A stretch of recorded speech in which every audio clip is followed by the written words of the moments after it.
الحمد لله رب العالمين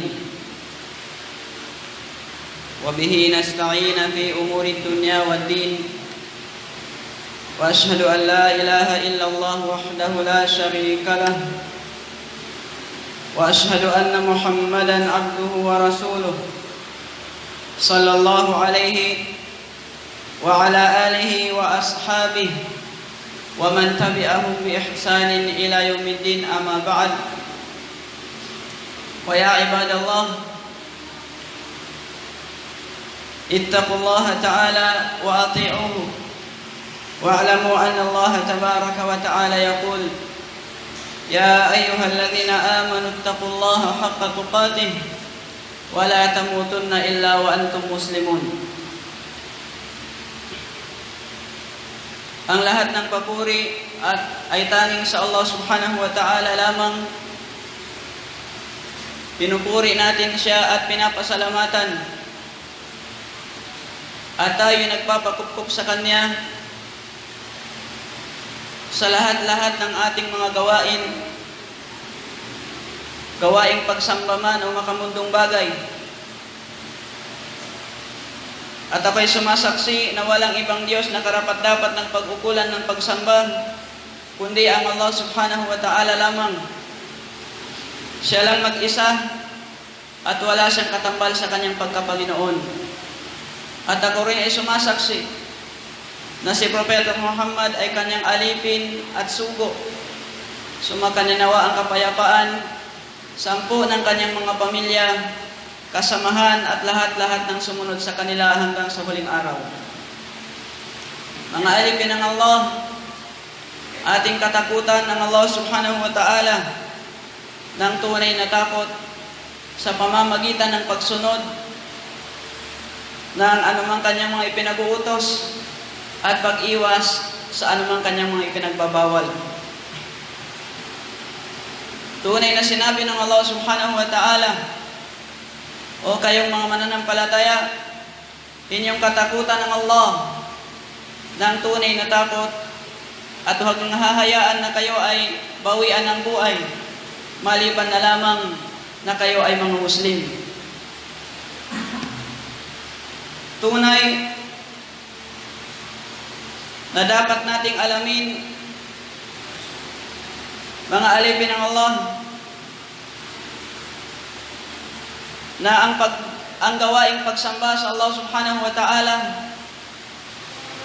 ang pagpaparami ng kabutihan at ang pananatili sa ating mga sarili, hindi lamang sa buwan ng Ramadan. Maaari mayroon sa atin nakaumpisa lamang noong nakaraang Ramadan, o mayroon sa atin sa ibang mga buwan ay kalimitan lang sumasamba sa Allah. Doon lamang natataon sa buwan ng Ramadan. Ngunit pagkaraan ng buwan ng Ramadan ay lumisan din siya. Tinalikuran din. At inihiling nila at inihiling din natin na sana ay umabot pa tayo sa susunod pang buwan ng Ramadan. Mga alipin ng Allah, bilang mga Muslim, marapat na ang pananaw natin ay hindi lamang ang pagsamba sa buwan ng Ramadan, o hindi lamang ang pagpaparami ng kabutihan, hindi lamang sa buwan ng Ramadan, at hindi siya magtatapos sa buwan ng Ramadan, o kaya sa ibang mga araw, ibang mga buwan, ibang mga pagkakataon, hindi magtatapos maliban lamang kapag tayo ay patay na. Kamatayan lamang ang siyang dahilan upang tayo ay huminto sa pagsamba sa Allah subhanahu wa ta'ala. Ultimo, yung taong may sakit na, kinakailangan pa rin niya sumamba sa Allah subhanahu wa ta'ala. At mas lalong dapat siya sumamba, sapagkat yun na ang sinyalis. Yun na yung palatandaan na malapit na siyang bawian ng buhay ng Allah subhanahu wa ta'ala. Sabi ng Allah, wa'bud rabbaka hatta ya'tiyakal yaqin. At sambahin mo ang iyong Panginoon hanggat dumating sa iyo ang kamatayan. Sinabi ni Propeta Muhammad sallallahu alaihi wasallam, "Idza mata ibnu Adam, inqata'a amaluhu."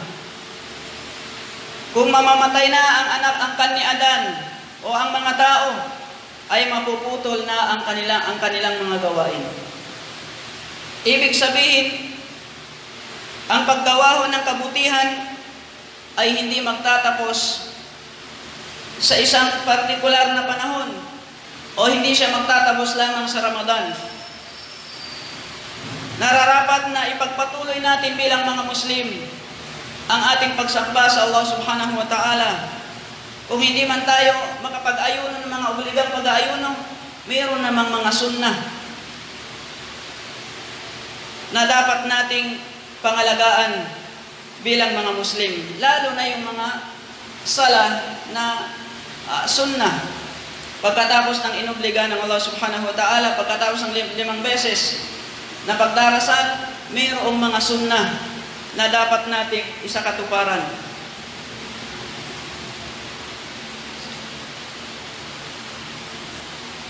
Hanggang nabubuhay ho tayo, ang pagsamba sa Allah subhanahu wa ta'ala ay hindi aalis o hindi matatanggal.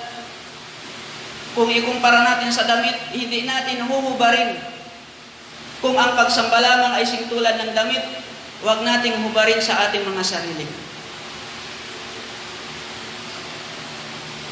At pakatandaan natin, ang buhay mo natin ay napakaiksi lamang. Kaya nararapat lamang sa atin na samantalahin ang pagkakataon na nandito pa tayo sa mundo. At ang pintuan ng Allah subhanahu wa ta'ala ay laging nakabukas.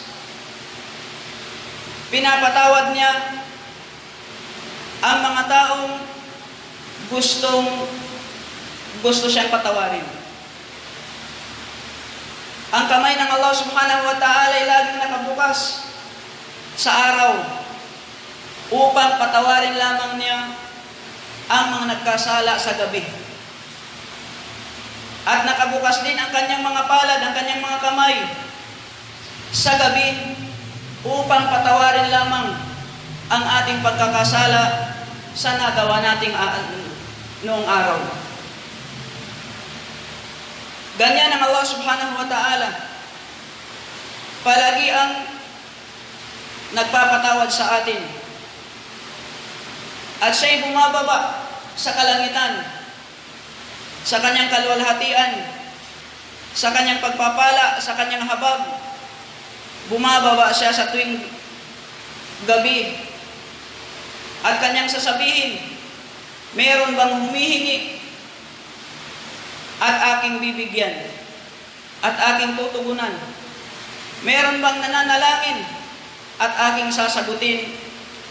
At meron bang humihingi ng kapatawaran at ipagpapatawad ko ito sa kanya? Ito ho ay nangyayari sa tuwing gabi. Hindi lang sa buwan ng Ramadan, bagkus gabi-gabi ito nangyayari. At yun ang nabanggit sa hadith ni Propeta Muhammad sallallahu alaihi wasallam. Kaya't walang duda, wala tayong pagpipilian bilang mga Muslim na karapat-dapat na ipagpatuloy natin ang pagsamba. Ipagpatuloy natin ang paggawa ng mga faraid, ng mga inobliga sa atin ng Allah subhanahu wa ta'ala na pagsamba, at ganoon din sundan natin ito ng mga nawafil o yung mga sunnah ni Propeta Muhammad sallallahu alaihi wasallam na hindi siya obligado sa atin. Sabi ng Allah subhanahu wa ta'ala, alladhina hum fi salatihim daimun. Sila yung mga nananatili sa kanilang mga salah. Ibig sabihin, hindi lamang nagsasala ng isang partikular na panahon, kundi lahat ng panahon. Hindi nila ito kinaliligtaan. Bagkus pinapangalagaan nila ang lahat-lahat ng kanilang mga sala. Obligadong sala o di kaya yung mga sunnah na sala na ginagawa ni Propeta Muhammad sallallahu alaihi wasallam palagi. Hindi ho mahalaga ang pagkakaroon ng mahabang buhay kung hindi rin naman natin ito nagagamit sa pagsamba sa Allah subhanahu wa ta'ala.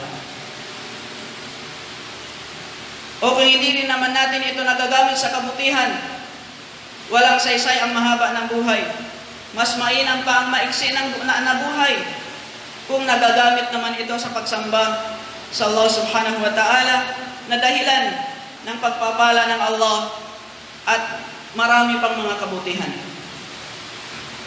Katakutan ho natin ang Allah subhanahu wa ta'ala at pangalagaan ho natin ang pagsamba sa Allah subhanahu wa ta'ala at manatili tayo dito.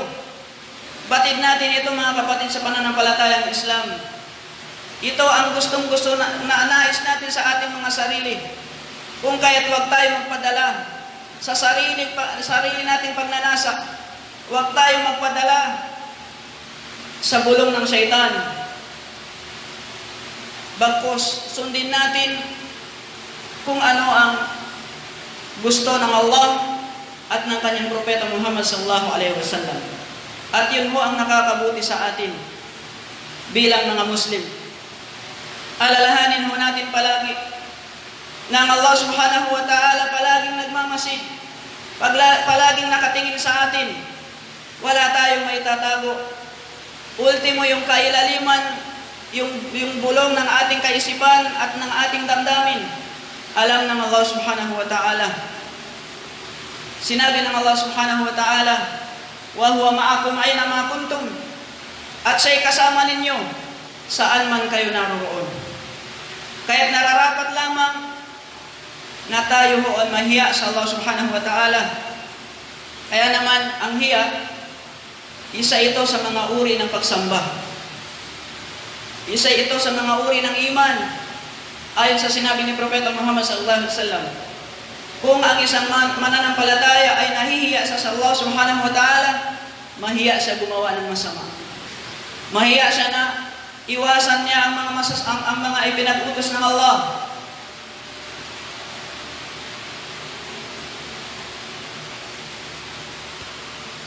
Kapag nakagawa man ho tayo ng pagkakasala, alalahanin natin ang Allah subhanahu wa ta'ala palagi ang nagpapatawad sa atin. Kaya't kaagad-agad tayo magbalik loob sa Kanya. Ganoon tayo mahiya sa Allah subhanahu wa ta'ala. Kung alam natin sa ating mga sarili na mayroon tayong kasalanan, mayroon tayong pagkakasala sa Allah, magbalik loob agad tayo sa Allah subhanahu wa ta'ala. Sabi ng Allah, innamat tawbatu ala Allah lilladhina ya'maluna as-su'a bijahalah thumma lam yatubuna min qaribin faulaika yatubullahu alaihim wa kana Allahu aliman hakima. Katotohanan ng pagsisisi na tinatanggap ng Allah subhanahu wa ta'ala ay iyon lamang para sa mga taong nakagawa ng kasamaan, sanhi ng kanilang kamangmangan. At pagkaraan ay dalian silang nagsisisi sa kanilang mga nagawang kasalanan at nagbalik loob sa Allah. Sila yaong mga papatawarin ng Allah. Ang Allah ay laging nang maalam, tigib ang karunungan. Walaysat at-tawbatu lilladhina ya'maluna as-sayyi'at hatta idza hadara ahaduhumul maut qala inni tubtu al-an walal ladhina yamutuna wa hum kuffar ulaika a'tadna lahum 'adaban alima. At hindi maituturing na nagsisisi yaong mga taong patuloy na gumagawa ng kasamaan hanggang kapag ang isa sa kanila ay inabutan ng kamatayan, siya ay magsasabi, katotohanan ako ay nagsisisi na ngayon. At hindi rin maituturing na nagsisisi yaong mga di naniniwala sa Allah subhanahu wa ta'ala. Sa kanila ay aming inihanda o hininda ng Allah subhanahu wa ta'ala ang isang mahabding parusa. Katakutan ho natin ng Allah ng tunay na takot, mga alipin ng Allah. Kaya mararapat na manatili tayo sa paggawa ng kabutihan at manatili tayo sa pag-iwas ng kasamaan at ating alamin na ang buhay natin ay mayroong hangganan, mayroong katapusan. Hindi ito permanente sa atin. Napapatunayan ito sa ating mga sarili pagkatapos ng kaalaman na binigay sa atin ng Allah subhanahu wa ta'ala na nakalagay sa Quran at sinabi ni Propeta Muhammad sallallahu alaihi wasallam. Kapag umabot na sa ating kaalalamunan ng kamatayan, kailanman ay hindi na matatanggap ng Allah subhanahu wa ta'ala ang ating pagsisisi. Wala nang saysay ang ating pagbabalik loob. Dahil ang oras na ito, kapag dumating na, walang duda, walang saysay ang ating pagbabalik loob sa Allah subhanahu wa ta'ala. Kaya kinakailangan mo natin mag-isip-isip na ang kamatayan ay sa lahat ng oras. Hindi natin alam bukas, makalawa o pagkalabas natin dito sa moske. Hindi natin alam ang kamatayan. Tunay na sinabi ng Allah subhanahu wa ta'ala, aynama takunu yudrikkumul maut walau kuntum fi burujin musyayyada. Saan man ang inyong puok na ang kinaroroonan, ang kamatayan ay darating at darating sa inyo. Maging kayo man ay nasa toring matayog o nasa toring mataas. Inyong tingnan, mga alipin ng Allah, ang kalagayan ng mga sinaunang mananampalataya, mga salafus salih, silang mga sahaba at mga tagasunod nito. Sila ay nagsisikap ng palagian sa paggawa ng anumang kabutihan. Wala silang sinasayang na oras. Sinabi pa ng ilan sa kanila, inabutan ko ang mga taong hindi nararagdagan ang kanilang paggawa ng kabutihan sa pagpasok ng Ramadan at hindi rin nababawasan pagkalabas nito. Ibig sabihin, sila ho ay nagsusumikap sa lahat ng pagkakataon. Gumagawa sila palagi ng kabutihan buong buhay nila, buong isang taon. Ganoon palagi ang kanilang ginagawa. Tinanong ang isa sa kanila tungkol sa taong lubos nagsisikap pagdating ng buwan ng Ramadan, at kapag ito'y natapos na o nawala na yung buwan ng Ramadan, sila'y babalik naman sa dati o nagpapabaya na naman. Pinapabayaan na naman yung pagdarasal o ang pagsamba sa Allah subhanahu wa ta'ala. Ang kanyang kasagutan, napakasama. Napakasama ng mga taong hindi nila kinikilala ang Allah sa ibang buwan. Subalit kinikilala lamang nila sa buwan ng Ramadan. Napakasama. Kaya huwag tayong maging katulad ng mga ganitong tao, mga kapatid sa Islam. Aqulu ma tasma'un, aqulu qawli hadha wa astaghfirullah li wa lakum wa li sa'iril mu'minina min kulli dhanbin fastaghfiruhu innahu huwal ghafurur rahim.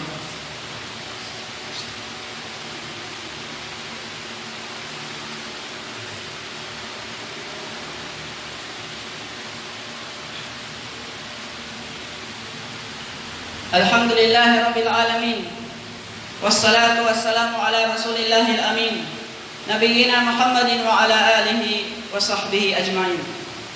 Sinabi ni Propeta Muhammad sallallahu alaihi wasallam, ittaqillaha haythu ma kunta wa atbi'is sayyi'atal hasanata tamhuha wa khaliqin nasa bi khuluqin hasan. Katakutan mo ang Allah subhanahu wa ta'ala saan ka man naroon, at sundan mo ang kasalanan ng mga mabuting gawain, Dahil ito'y kanyang buburahin. At iyong pakitunguhan ang mga tao ng mabuting pag-uugali. Mga alipin ng Allah, dahil sa nalalaman ng Allah subhanahu wa ta'ala na ang mga tao ay palagi ang nagkakasala, ay inutusan ito sa paggawa ng maraming kabutihan. Sinabi ng Allah subhanahu wa ta'ala, wa aqimis salata tarafay al-layli tarafay an-nahari wa zulufan min al-layl innal hasanati yudhhibna as-sayyi'at dhalika lidhikra lidh-dhakirin. At magsagawa ng pagdarasal sa dalawang dulo ng maghapon at sa ibang bahagi ng gabi. Katotohanan, ang mga mabubuting gawa ay nakapapawi ng mga masasamang gawa. Yan ay paalala o payo para sa mga nakaaalala. Kaya ang Allah subhanahu wa ta'ala ay inutusan ho tayo na at pangalagaan yung 5 beses na pagsasala sa maghapon. At ang kanyang pagpapatawad ay nandoon sa kanyang mga alipin, sa kanyang mga kasalanan na mga maliliit na kasalanan. Ibig sabihin, ang palagian nagdarasal ng 5 beses sa isang araw ay palagian din naman sila pinapatawad ng Allah. Basta't wag lang sila makagawa ng malaking kasalanan. Tulad din ng sinabi ni Propeta Muhammad sallallahu alaihi wasallam, ang 5 beses na sala, ang Jumu'ah patungo sa Jumu'ah, ang Ramadan patungo sa ibang Ramadan, ay kapatawaran ng Allah subhanahu wa ta'ala ang nasa pagitan nito kapag nilayuan nila ang malaking kasalanan. Ngunit ang mga malalaking kasalanan, mga alipin ng Allah, tulad ng shirk o pagtatambal sa Allah, pangangalunya, pagtanakaw, pag-iinom ng alak, pagsusugal, at marami pang iba, kailangan lang, kung gusto natin o kung gusto tayo ipatawarin ng Allah, ay magbalik loob tayo sa Kanya. Magbalik loob tayo, humingi tayo ng kapatawaran sa ating nagawang kasalanan. Sapagkat sinabi ng Allah subhanahu wa ta'ala, وَالَّذِينَ إِذَا فَعَلُوا فَاحِشَةً أَوْ ظَلَمُوا أَنفُسَهُمْ ذَكَرُوا اللَّهَ فَاسْتَغْفَرُوا لِذُنُوبِهِمْ وَمَنْ يَغْفِرُ الذُّنُوبَ إِلَّا اللَّهُ وَلَمْ يُصِرُّوا عَلَى مَا فَعَلُوا وَهُمْ يَعْلَمُونَ. At yung kapag ang nakagawa sila ng fahisha, kahalayan, kasamaan, kabaluktutan, at nagagawa din sila ng kamalian, yung mga maliliit na kasalanan, sa kanilang mga sarili, ay kanilang naalala ang Allah subhanahu wa ta'ala. Ganito ang katangian ng tunay na mananampalataya. At daglian sila humihingi ng kapatawaran sa Kanya sa kanilang nagawang kasalanan. At sino baga ang magpapatawad kundi ang Allah subhanahu wa ta'ala? At sila ay hindi nagpapatuloy sa anumang kamalian na kanilang nagawa. At sa sandaling ito ay kanilang napag-aalaman. O pagkatapos silang malaman, ang isang bagay ay masama pala, at pinagbalik looban nila sa Allah subhanahu wa ta'ala, at kailanman na hindi na sila nagbabalik. At kung meron man ho sa atin na hindi niya maiwasan na binabalik-balikan ang kasalanan, meron kasing mga taong ganun. Pagkatapos magbalik loob, kinabukasan o makalawa, gagawa na naman.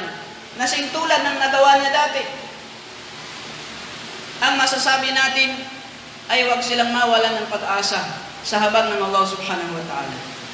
Kung nakagawa ka ulit ng kasalanan, nasing tulad ng napaghingan mo ng kapatawaran, ay magbalik loob ka agad sa Allah subhanahu wa ta'ala. Dahil ang Allah ay palagi ang nagpapatawad.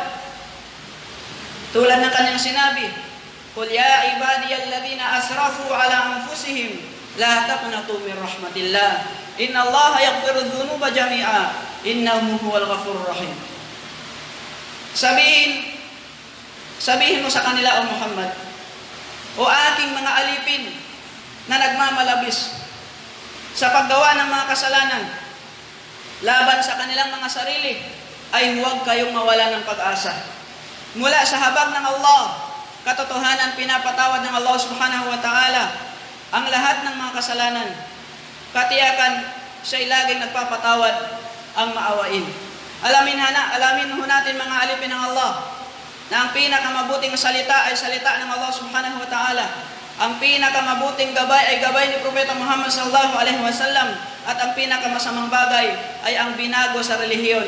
At ang lahat ng binago sa relihiyon na tinatawag na bid'a ay pagkaligaw. At nararapat sa inyo na kumapit sa jamaah. Kumapit sa jamaah o yung mga grupo ng mga Muslim, dahil tunay na ang kamay ng Allah ay nasa mga jamaah, at kung sino mang humiwalay sa jamaah ay silang tutungo sa apoy. Inna Allah wa malaikatahu yusalluna ala nabi. Ya ayyuhalladhina amanu sallu alaihi wa sallimu taslima. Allahumma salli ala Muhammad wa ala ali Muhammad kama sallaita ala Ibrahim wa ala ali Ibrahim fil alamin innaka Hamidul Majid. Allahumma zalamna anfusana wa illam taghfir lana wa tarhamna lanakunanna minal khasirin. Rabbana atina fid dunya hasanah wa fil akhirati hasanah wa qina adzabannar wa adkhilnal jannata ma'al abrar ya aziz ya ghafar ya rabbal alamin. Subhana rabbika rabbil izzati amma yasifun wa salamun alal mursalin walhamdulillahi rabbil alamin. Aqimus salam.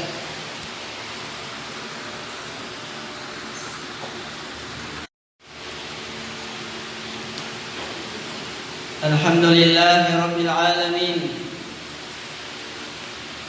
وبه نستعين في أمور الدنيا والدين وأشهد أن لا إله إلا الله وحده لا